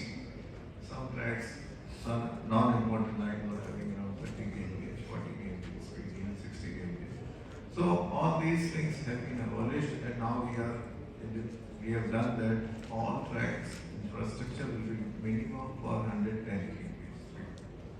So far as this is the track side, and all the works required for making the main route, the GQGD routes, 200 kmph, other important routes to minimum 130 kmph, and rest of the tracks at 110 kmph. So as a vision, we have taken these things. So definitely today's event, and I hope that today's presenters and today's audience will be benefited with this. And so far as the other infra is concerned, the railway is looking for 2 into 25 kV, the train sets, and I think in the previous session you discussed about the rolling stock, coaching stocks, not to be repeated again, and the automatic signaling. So there is a big jump in the railway infrastructure. In the next 4 to 5 years, they will see the sea change in the railway infrastructure. So in the next 5 years, you imagine the size of the railway track will be double. So I once again looking for this opportunity to get benefit from the presenter, the audience, and we will definitely. My friends and dignitaries sitting at dais, I will keep because there is a limited time, I will be focusing on 3 things: that what is the business environment in very short, what as an industry player L&T is doing, and what would be our suggestions, what Mr. Khare just mentioned, that what is their target for almost 10,000 kilometer track works in next year. So start with the business environment. If summarize, I have to summarize in one line, I can say that the business, there are the humongous opportunities in rail sector for all segments, supported by a very conducive environment and backed up by a huge capex investment. When we talk about the opportunity in all railway segments, the opportunities are for EPC players, whether it is track works or railway electrification or locos or wagons or station modernization or the technology like Kavach, your logistic models, freight corridors, high speed, semi-high speed, etc. When we talk about the industry or the environment, so the people sitting at the top, whether it is PMO or Ministry of Railways, having a very positive mindset, and they are really having an honest intention with a positive mindset and really willing to take the deliveries on time. For that, our role as an industry player also becomes very critical. When we talk about L&T, Larsen Toubro is involved and is a major player in the railway sector, including and involved and engaged in mega projects like dedicated freight corridor, high speed, that is Mumbai-Ahmedabad high speed rail corridor, then railway electrification, main line and mass transit both. When we talk about main line, I consider DFCCs, high speed, Konkan Railway, railway electrification, track projects, RVNR, etc. When we talk about the mass transit, we are present in all metros, you name the city, we are there. And we are present across the domains, whether it is electrification, whether it is track, ballasted or ballastless. Electrification, we talk about AC, DC, overhead, third rail, etc. Signaling and telecommunication also. So our presence is very much there, and therefore our role also becomes very critical. When we talk about the targets, what we have achieved last year, I will take two examples. One is railway electrification. That is, we have achieved almost 6,300 route kilometers in last financial year. And we are also planning to have similar, approximately 6,400 for next 2 years, with the mission of railway electrification, that to complete all broad gauge railway electrification by December 2023. But at the same time, core has been a very successful example, and that's why we have achieved this target, and that railway mission electrification is on track. But at the same time, there is no, you can say, progress at all in zonal railways. Because what Mr. Khare has asked about the 10,000 kilometers, the implementation model for core and zonal railways are similar. But there is very slow progress in zonal railways because the tracked or composite projects are there. And I find a huge resistance in zonal railways for EPC concept itself. Second thing is the tenders what they are inviting is very, very small value tenders. Further, they have fragmented. They are inviting standalone tenders, like the formation tenders, the track tenders separate, then the electrification tenders separate, and then the signaling tenders separate. The core has been successful because they have done high value tenders with the composite. Like when we talk about RE, they have civil works also in that, signaling works also in that, and of course power supply and electrification is also part of RE projects. So we have to, if we have to achieve that target, my suggestion would be that we have to follow that model, and for that we have to invite large projects, large value projects, integrated projects, and for that we have to invite the companies who are capable and who has got a know-how or expertise for railway domain. What is happening now is that the eligibility criteria is so relaxed that even 50% of the participants are from the road sector. I think for that, if we are going ahead with the same speed, that will not be possible what we are going to achieve, we are targeting to achieve. Further, I will also tell that once we target, once we talk about the targets, generally we monitor the physical progress of any project. there is an excellent initiative taken by the PMO, that is Gati Shakti initiative, and a separate directorate has been established in the Railway Board. We can use this Gati Shakti initiative as a catalyst for these targets. Only thing is that we have to monitor physical progress, but also financial progress of any project. If we keep a financial parameter also for monitoring these projects, definitely that will be very useful and that will result into a timely delivery. We have seen this as a major success in DFCC. The moment they have started monitoring physical progress and financial progress both, the commissioning of DFCC started. So that is one thing. So to conclude that, my suggestion would be, in future, when there is these type of tenders are coming up, that has to be large value integrated projects, that financial progress has to be monitored by every authority, whether it is in board or field.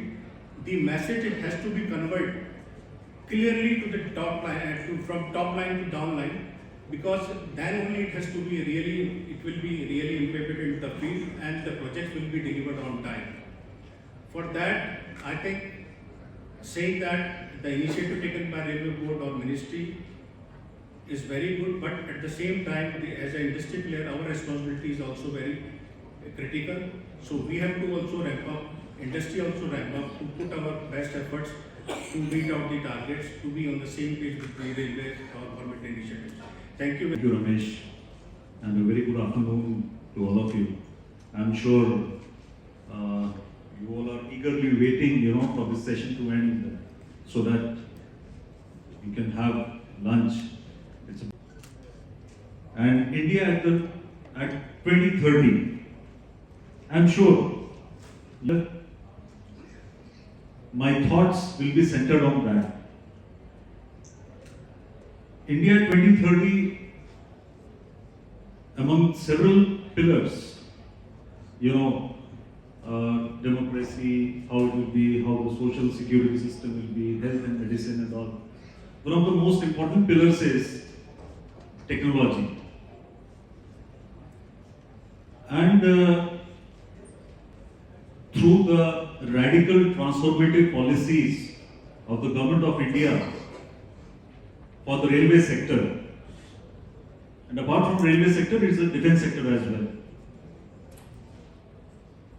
The railway sector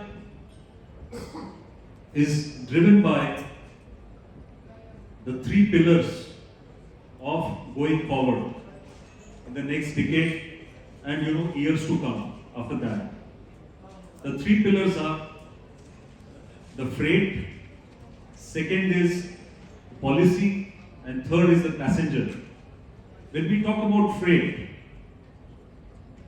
presently the rail share in the logistics is around 6 to 7%.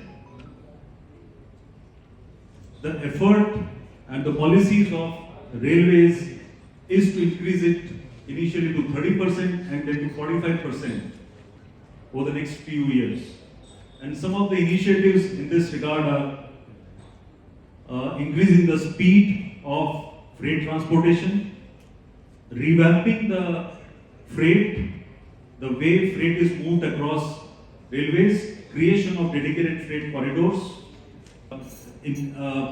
introducing locomotives of 9,000 and 12,000 horsepower. As far as the policy is concerned, the policy is driven by the PM's Gati Shakti, the National Rail Plan and the new wagon policy. And as far as the passenger loco is concerned, the passenger segment is concerned, it is all, the future is basically the Train 18 or the Vande Bharat, which is without locomotives, a distributed control system, moving away from the traditional loco-driven passenger rolling stock. We talk about Industry 4.0. Now already Industry 5.0 is there, where the robots will work in tandem with the humans and they will work towards enhancing the efficiency of the humans. We are talking about metaverse, which is going to happen very soon. It is not yet thought of. I mean, things will happen which are not yet thought of. And aiding all this, the digital transformation is the key technology driver which will drive the future of the railway and the transportation of India as well as the world. And aiding the technology growth is the rare earth elements. There are 17 rare earth elements, 15 are lanthanides and 2 are lanthanide based elements. They are expected to, in the future, they are expected to enable high temperature superconductivity applications as well as transportation and storage of hydrogen, which is going to be the future. We are talking about electrification today, we are going about electrification, but hydrogen is already knocking on the doors. Today, hydrogen may be not a very viable option considering the economics, but as the developments take place over the next few years, just like when the electric cars were introduced, hydrogen and use of hydrogen for the transport sector. And these elements, they are faster, they are lighter, they are environmentally supportive, and these will basically drive the digital initiatives and enable the future of mobility. And if rail is to come up to that level, and rail is able to come up to that level, I am sure that railway will be one of the key pillars which will take India to 2030 and maybe beyond up to 2050. Thank you very much. I would like to actually cover all the gamuts of the new technologies. So I'll be moving very fast from one point to another point. And we'll try to cover both the railways and the metro segment. So basically, if I see Indian Railways, I see Indian Railways moving in two different ways. One is the conventional railway, which is already there, and they are trying to upgrade the system by bringing in two main technologies, which I can see. I'm not including the rolling stock part because that is already covered in the earlier session. So two main changes which I see in Indian Railways is basically is for the purpose of enhancement of speed and also increasing capacity utilization. So first is basically 2 into 25 kV. So they are changing from the conventional 25 kV system to 2 into 25 kV system. Already the contracts have been awarded on both the on Delhi, Ahmedabad, Delhi, Mumbai, and the work is going on. I would also mention that KEC is practically doing 2/3 of the OHE modification work in both these lines. So apart from that, the other major technology which is coming up is an indigenous form of ERTMS, which is Kavach. And it's very heartening to know that India or Indians have developed their own system, and we will not be dependent forever on the systems developed outside India in this area. So the pilot projects have already been successfully tested, and now Indian Railway is going in for the major implementation, and they have already started. They have called for tenders and also awarded certain works in this area. So I'm again glad to say that KEC is also associated in this project, and we are L1 in I think two of the packages. So this is where the conventional railway is moving. There's one more aspect which I see is that they are going more and more into automatic system of signals. And that is to increase the throughput. And apart from that, as already mentioned by one of my fellow panelists, is the way that they are bundling is changing. The way they are bundling the project. So they are going into more and more into composite type of projects. Now whether they have to be of which size and other sizes, that can always be debated. But these are the changes which we see clearly happening. I am seeing it from an outside perspective. The other way the Indian Railway is moving into new technology areas is basically, as we all know, is the high-speed project, which is between Mumbai and Ahmedabad. this is bringing in a lot of new technology, and it is again heartening to see that a lot of work is actually being done by Indian contractors. So the earthwork, the ballast, the track works, etc. is being done by Indian Railways and by Indian contractors. And also we will soon have the power supply, OHE, and the signaling and telecom awards in that. So that's another way by which Indian Railways is bringing in new technology. It's absolutely different from the existing technology. The other was pattern which we saw was in DFCC, which has been a very great, a very important project for us. And I think once that is actually implemented, it will really be a game changer for Indian Railways. There, the major and the most important part which I saw was introduction of high axle loads, and also of 2 into 25 kV. So with that, I think that was a remarkable piece. And there was also one lesson which was embedded is basically regarding the telecommunication, where there was a lot of debate whether to go for GSMR based system or a LTE based system. So this actually also brings a very important point to the focus, is when, at what stage of the technology should India adopt it? So should we adopt it when it is a state of art? Should we adopt it when it is proven? Or should we adopt it towards the tail end? So that's something for all of us to think and learn for this. Apart from that, I also look after international business. So my thought process is also that we should look at countries like Serbia, Uzbekistan, Morocco. These countries are at a similar level of development. And so Indian Railways can learn a lot in the way that they are trying to modernize their system. And let me tell you, all the world over, the change, the increase in speed, the pattern is very similar. Everyone is wanting to enhance the passenger speed to around 220 kmph or 250 kmph, which we call semi-high speed here. And similarly, they want to increase their capacity utilization, go for doubling, tripling. And it will be very interesting to study those systems, to understand and then adopt them here. Then I go to metro. I'll quickly go. I mean, I could see that the first, Delhi Metro came up with a lot of new technologies, and then after that, some few changes are taking place on a regular basis. For example, introduction, change from GTG to CBTG signaling system was introduced in Hyderabad Metro, and then DMRC and other metros are now going in for driverless. They are also going in for platform screen doors to ensure reduction of fatalities in case someone falls on the or comes close to the platform edge.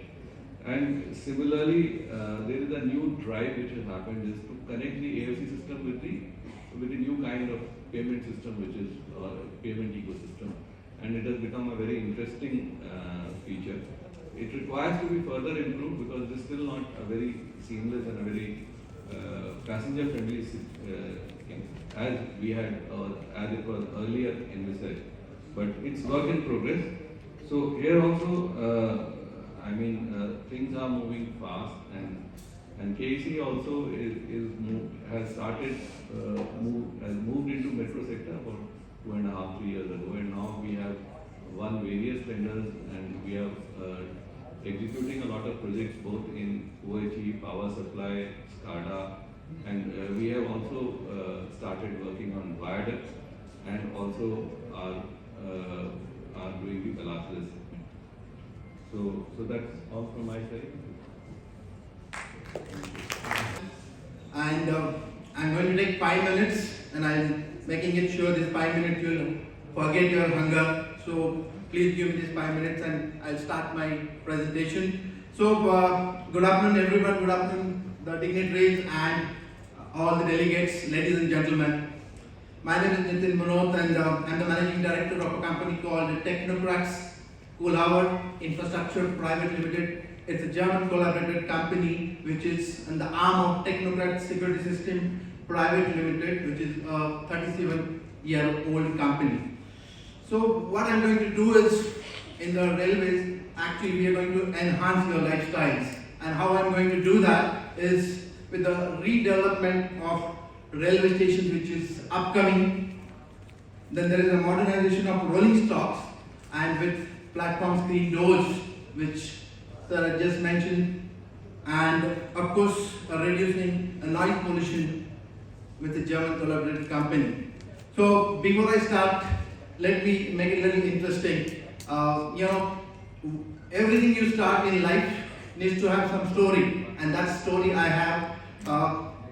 In 1985, at the other railway station in Mumbai, a 21-year-old gentleman like me, I was there on the platform. I wanted to travel, and then I realized that suddenly they changed the platform, and the platform was the opposite side. So, like many others, I took a shortcut.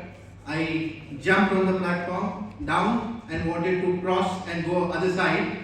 And I was not that fast as all Mumbaikars are now and right now, but not that time. And then I realized all of a sudden I'm in between the two trains coming from opposite side.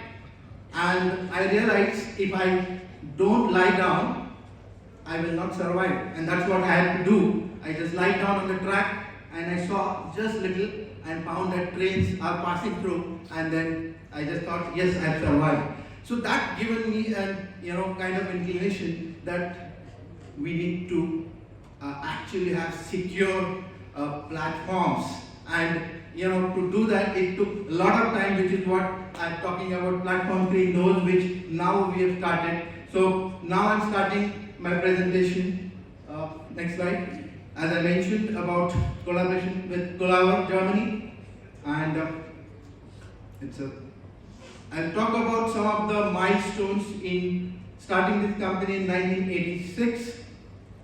We had actually a privilege to be a part of a Konkan Railway. We had actually done the Konkan Railway dream project was Skybus, the Skybus station door and Skybus door, both were done by us. In 2006 and 7, we were fortunate again to be a part of BRTS Ahmedabad. So the doors installed on the platform are still working for more than almost about 12 years and more. In 2013, we tied up with the German company for manufacturing of sound barriers, which we will talk further. Of course, we have been having the expertise of working with different BRTS with even half-height platform screen door. In 2019, about 600 of those we have installed on Hubli Dharwad. And of course, in 2020, as I mentioned about the safety feature, and that was a platform screen door, the dream came true. We have now got on one of the platform in RRTS, we are going to install this platform screen door, and this would be the Indian totally manufactured door in India. And we actually also going to talk about under the Make in India, how the Indian manufacturers should get help from the government. Next slide, please. So this was the agreement we signed in 2013 for Germany for the noise barriers. I'll go fast with the high-speed rail corridor. I mentioned about we have a special sound barriers for high-speed rail corridors, and these are the things which we can see. And we also have a stall. We can come and have a look at our stall and we can talk about it. We can have a medium speed rail corridor sound barriers as well. Of course, we have done installations for different companies for reducing the sound levels, like Tata Steel as well. These are some of the installations on bridges as well in Mumbai and around, which you can see we have done. Now coming to this platform screen door, as I mentioned that the platform screen door manufactured in India under Make in India vision of our Honorable Prime Minister. We are proud and humble that we are one of the only companies offering an totally indigenous solution of a platform screen door, and very soon we will see it in one of the RRTS stations in Delhi. Of course, I would like to mention that we are part of, been supported by Siemens Automation with their motor and PLC which we are using in this platform screen door. These are some of the installations in past 10 years and above which we are doing in PRTS, which we can see here. Now, since I mentioned about modernization of stations are coming up, and we are a part as a Dorma Kaba as well, are offering a lot of solutions which we just wanted to showcase. Is one of it, entry which can be fast entry and exit for the ticket holders, like what we do in airports. So these are the product which we can offer. The flap barriers. Of course, we can have automation for stations so that a lot of people can pass in and out as well. So these are sliding doors. Then we have an integrated solution totally, which can not only use for the stations but also the different stations which want to get modernized, have something like malls and hotels, and that can also be done. These are the revolving doors, high safety doors with breakout feature. And thank you. As I mentioned, I will not take a lot of time. So I have more than 50 patents on drone, GPS and IoT services. So especially if you see, I introduced modern surveying in '98. That was the first alignment, Rishikesh to Pranaprayag, then Jammu to Poonch. Then Railway Board asked me to organize a course on digital mapping. So 1999 I organized a course on digital mapping. Then environmental impact, and then a PhD was guided, especially that was on safety of using IoT and all knowledge-based system. So that which was there, agreement was there with IIT Kanpur also, but we also developed this one.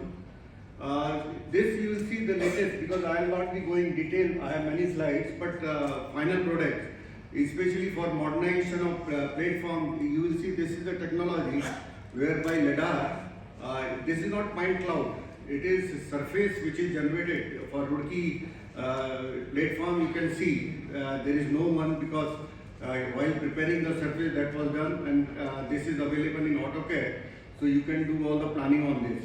You can see here this planning from left screen. You will see this plate, this is added, states are added. So this is possible once you have 3D. So by reverse engineering, in first case 3D was prepared in surface, and then on that 3D now you can plan for any modernization of platform. Now similarly, this is now happening, you will see this has become now a common application, but this was, I had given about 4 or 5 years back. On my YouTube you will see many such applications where through programming we are extracting the information from drone and then adding the features also on the video. So this is for asset management, and this becomes part of GIS also. So in GIS you can make an inventory and you can see any place. One more feature here on the map, if you click any area, directly the video of that area will be played. Here, because not going special, I was asked to talk about some special thing as MSME, because this Ravanai is MSME. So I wanted to raise this issue that Ravanai, if you see in 3 tenders, it was L1, but it was not awarded. So I represented to MSME board. The secretary has written to Railway board because government allows MSME to relaxation for technical and financial, but in both as such technical, you can see I am competent, but they asked to hold this, so that made a special mention I wanted to make here. Other thing, I have other slides also, but because now I don't think it is more relevant here, because I will be going in technology, so I will hold here. So thank you very much. So we are a startup company specialized in recycling of grey water, especially it's a wastewater which you get from activities like taking shower, laundry, hand wash, dishwashing, and all these activities where the water is not all that polluted. And we have developed a portable technology to recycle this water on site in a scalable way, in a sustainable way, which can be reused on site again for certain applications like flushing, gardening, etc.